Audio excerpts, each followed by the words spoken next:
आज हम बात कर रहे हैं उस टेक्नोलॉजी की जो हमारे जीवन को आसान बना सकती है। तकनीकी ने दुनिया बदल दी।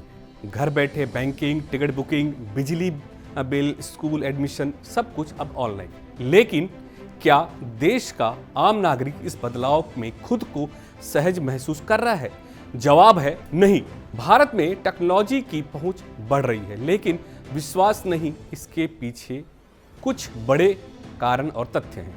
अशिक्षा और डिजिटल साक्षरता की कमी, फ्रॉड का डर, आमने सामने की व्यवस्था में भरोसा, सरकारी पोर्टल्स की धीमी परफॉर्मेंस। अक्सर आम लोग शिकायत कर रहे हैं कि सर्वर डाउन था, हमने दलाल से काम कराया। कुछ कह रहे हैं OTP ही नहीं आया, फॉर्म रद्द हो गया। इन अनुभवों ने लोगों को यह यकीन दिला दिया है कि ऑनलाइन सिस्टम सिर्फ पढ़े लिखे लोगों के लिए है। लेकिन क्या ये हकीकत या इसे बदला जा सकता है? भारत के लाखों ड्राइवर गूगल मैप से रास्ता खोजते हैं, ब्रिटिश लहजे में बोलने वाली मशीन की बात भी समझ जाते हैं। टेक्नोलॉजी को भाषा और व्यवहार के स्तर पर स्थानीय बनाना जरूरी है। यही अगर सरकारी पोर्टलों में हो सरल भाषा, सहज इंटरफेस, भरोसामंद सपोर्ट, तो शायद बदलाव जरूर आए। गाजियाबाद विकास प्राधिकरण ने एक नया पोर्टल लॉन्च किया है। सिंगल विंडो से जमीन के आवंटन से लेकर किस्त जमा करना, निर्माण की अनुमति तक की सब कुछ अब ऑनलाइन। सैटेलाइट इमेजिंग से अतिक्रमण की पहचान की पारदर्शिता बढ़ी है, भ्रष्टाचार कम हुआ है।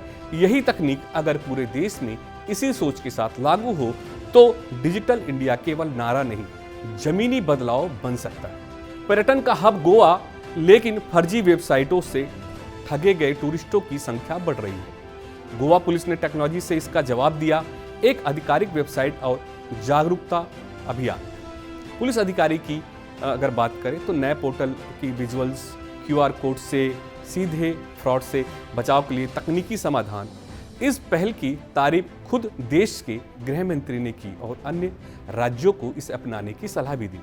तो अब सवाल ये है, अगर तकनीक है तो भरोसा क्यों नहीं, और समाधान क्या है? तकनीक को सहज और स्थानीय बनाना, सर्विस सेंटरों पर प्रशिक्षित हेल्प डेस्क, क्षेत्रीय भाषाओं में पोर्टल और वॉइस असिस्टेंट, सर्वर सिस्टम और साइबर सिक्योरिटी का मजबूत इंफ्रास्ट्रक्चर, सोशल मीडिया और टीवी से ई-लिटरेसी का प्रचार, छोटे शहरों में डिजिटल लर्निंग की क्लासेस, गांव में डिजिटल सेंटर। तकनीक को सिर्फ उपलब्ध कराना काफ़ी नहीं, उसे भरोसामंद और यूज़र फ्रेंडली बनाना जरूरी है। जब लोगों को यह भरोसा हो कि ऑनलाइन काम न सिर्फ रास्ता बल्कि सुरक्षित और आसान भी है, तभी दलाली, घूसखोरी और बाबूगिरी का अंत होगा। दूसरा पहलू यही कहता है कि टेक्नोलॉजी तभी सार्थक है जब वो आम आदमी के जीवन को आसान बनाए, ना कि और उलझाए।